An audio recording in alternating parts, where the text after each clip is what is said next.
وَلِلَّهِ عَلَى النَّاسِ حِجُّ الْبَيْتِ مَنِ اسْتَطَاعَ إِلَيْهِ سَبِيلًا، اور اللہ کا حق ہے اپنے بندوں پر کہ وہ حج کریں اس کے اس گھر کا جو کوئی بھی استطاعت رکھتا ہو سفر کی۔ اگر زاد راہ ہے، خرچہ ہے، جانے آنے کے اخراجات مہیا ہیں، اور یہ کہ آپ پیچھے جن کو چھوڑ کر جا رہے ہیں ان کے لیے بھی اتنے وقت کا جو ہے وہ انتظام ہے کھانے پینے کا، گزارے کا، نان نفقے کا، تو آپ پر حج فرض ہو گئے۔ اب اگر اس فرضیت کے بعد کوئی شخص تاخیر کرتا ہے تو وہ بڑے گناہ کے اندر مبتلا ہے۔ جیسے ہی فرضیت ہو جائے، پہلا کام جو ہے، پہلا قرض جو ہے، یوں سمجھیے یہ اللہ کا قرض ہے بندوں پر۔ یہ لام جو آتا ہے، لام اور اعلیٰ، لام کسی کے حق کے لیے، اعلیٰ کسی کے اوپر حق ہونا۔ وَلِلَّهِ عَلَى النَّاسِ حِجُّ الْبَيْتِ مَنِ اسْتَطَاعَ إِلَيْهِ سَبِيلًا، یہ تو اللہ کا حق ہے لوگوں پر، لوگوں کے ذمے، یہ قرض ہے اللہ کا کہ اس کے گھر کا حج کریں، جائیں، طواف کریں، اور جو بھی اس کے مناسک ہیں ادا کریں، اور وہیں پر قربانی کا بھی ہے۔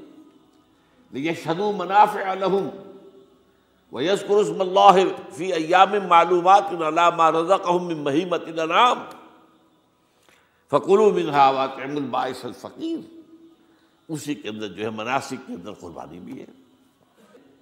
افریقہ میں آپ کو معلوم ہے، شمالی افریقہ میں زیادہ تر لوگ جو ہیں جیسے کہ ہندوستان پاکستان میں ہیں ویسے ہیں، لیکن آپ جنوب میں چلتے جائیے تو رنگ گہرا ہوتا چلا جائے گا، انتہائی سیاہ رنگ، وہ بھی ہے، سب آ رہے ہیں، شکلیں جدا ہیں، زبانیں جدا ہیں، لیکن سب کے سب جو ہے ایک ہی نغمہ ان کی زبان پر ہے ایک ہی نغمہ، کہیں واضح کہیں مبہم، وہ ایک ہی مذہب، لبیک اللہم لبیک لبیک لا شریک لک لبیک ان الحمد والنعمت لک والملک لا شریک لک۔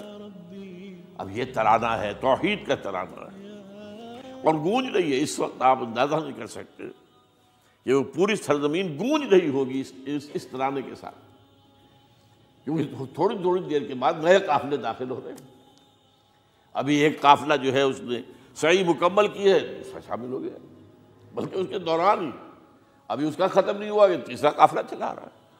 وہ تو یہاں تو ظاہر بات ہے کہ میں نے چونکہ ایک نقشہ اپنی نگاہوں سے دیکھا ہے، مدینہ منورہ سے اور مکہ مکرمہ جاتے ہوئے رات کے وقت، کہ کہیں جو ہے وہ روشنیوں کی وہ قطار ٹوٹتی ہی نہیں تھی، مسلسل معلوم ہوتا ہے کہ سڑک کے اوپر گاڑی ہے، مسلسل، کہیں اس کے اندر وقفہ ہے ہی نہیں۔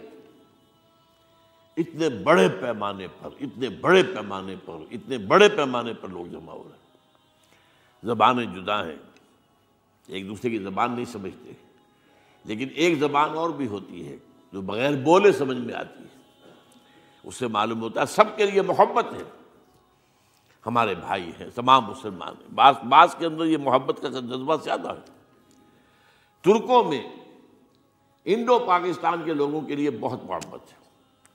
اب وہ بات جو نہیں کر سکتے، سمجھا نہیں سکتے، لیکن ان کی آنکھوں سے، ان کے انداز سے وہ محبت ٹپکی پڑتی۔ تو عالمگیریت جو ہے اسلام کی، ہمگیریت، عالمگیریت، آفاقیت، اس کا جو مظہر نظر آتا وہاں تھا۔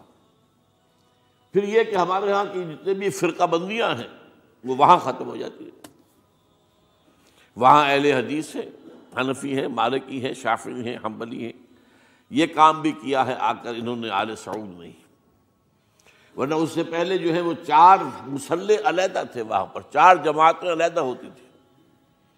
یہ حنفی مصلی ہے، یہاں پہ حنفی امام ہے وہ پڑھائے گا، یہ شافعی مصلی ہے، شافعی امام ہے وہ نماز پڑھائے گا۔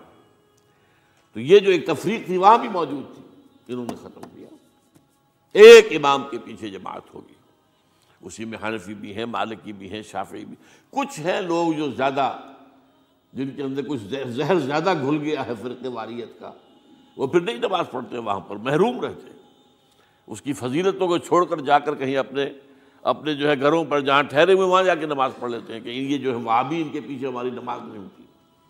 لیکن نہیں، عام طور پر ایسا نہیں ہے، عام طور پر سب لوگ جمع ہیں، نماز پڑھ۔ اور ایک سب سے بڑا مشاہدہ جو ہوتا ہے، جو مجھے سب سے پہلے ہوا تھا پہلے حج میں، یہ 1962 کی بات ہے، تو میں نے محسوس کیا یہ نماز کے اندر اختلافات جو ہیں اسلام مسلمانوں میں صرف اتنے ہیں کہ جس سے جماعت نہیں ٹوٹتی. اختلافات ہیں، رفع یدین ہے یا نہیں ہے، آمین بالجہر ہے یا نہیں ہے، اختلافات تو ہیں، لیکن جماعت نہیں ٹوٹتی. وہ جو ڈرل ہے، ڈرل جیسے کہ ڈرل ہوتی ہے، آرمی پریڈ ہو رہی ہے، وہ ڈرل ختم نہیں ہوتی. ایسا نہیں ہے. میں نے جب سوچا اگر کسی مسلک کے نزدیک رکوع بھی دو ہوتے جیسے سجدے دو ہیں، تو وہ لوگ تو ایک رکوع کے بعد دوسرا رکوع کرتے اور باقی لوگ سجدے میں چلے گئے ہوتے، جماعت ٹوٹ جاتی. یا اگر کسی کے نزدیک ہر رکعت کے اندر جیسے رکوع ایک ہے، سجدہ بھی ایک ہی ہوتا، تو کچھ لوگ تو ایک سجدہ کر کے کھڑے ہو جاتے ہیں اور دوسرے لوگ جو ہے دوسرا سجدہ کر رہے ہوتے ہیں، جماعت ٹوٹ جاتی ہے. تو یہ میں سمجھتا ہوں کہ کس کی حکمت ہے، کس نے یہ طے کیا کہ ٹھیک ہے آپ میں رنگا رنگی بھی ہو، اے ذوق اس چمن کو ہے زیب، اختلاف سے اختلاف بھی ہے، رفع یدین بھی ہو رہا ہے، آمین بالجہر بھی ہو رہا ہے، نہیں بھی ہو رہا ہے، سب کچھ ہے، لیکن وہ اجتماعیت نہیں ٹوٹ رہی. یہ وہ یوں سمجھیے کہ یہ زندہ معجزہ ہے اسلام کا کہ 1400 برس بیت گئے ہیں اور کتنے بڑے علاقے میں یہ اسلام پھیلا ہے، اور یہ کہ مختلف مسالک وجود میں آئے، اس میں کوئی شک نہیں ہے. حنفی ایک علاقے کے اندر آپ کو ملیں گے صرف شافعی، ہندوستان کا بھی مغربی ساحل کے صرف شافعی ملیں گے آپ کو. اس سے آگے آپ جائیے، چونکہ یہ عرب تاجروں کے ذریعے سے ایمان لائے ہیں، یہ لوگ سری لنکا کے لوگ ہیں، انڈونیشیا کے لوگ ہیں، ملیشیا کے لوگ، سب شافعی ہیں. ہندوستان میں چونکہ اوپر سے شمال سے آیا ہے اسلام، یہ ترکوں کے ذریعے سے آیا ہے، اور وہ کٹر حنفی تھے، یہاں حنفیت آئی. ترک جو ہے کٹر حنفی، یہ ترکی تو تھے جو آئے تھے. یہ کون تھا؟ محمود غزنوی کون تھا؟ سبکتگین کون تھا؟ الپتگین کون تھا؟ بختیار کاکی کون تھا؟ قطب الدین بختیار، یہ کون تھے؟ سب ترک. اور ترک بھی کون؟ غلامان، خاندان غلامان یاد کیجیے. لیکن بہرحال ان کے ذریعے سے جو اسلام ان کے ساتھ آیا ہے وہ خالص حنفی اسلام، کوئی حرج نہیں. وہاں جا کر سب جمع ہو جاتے ایک وحدت کے اندر.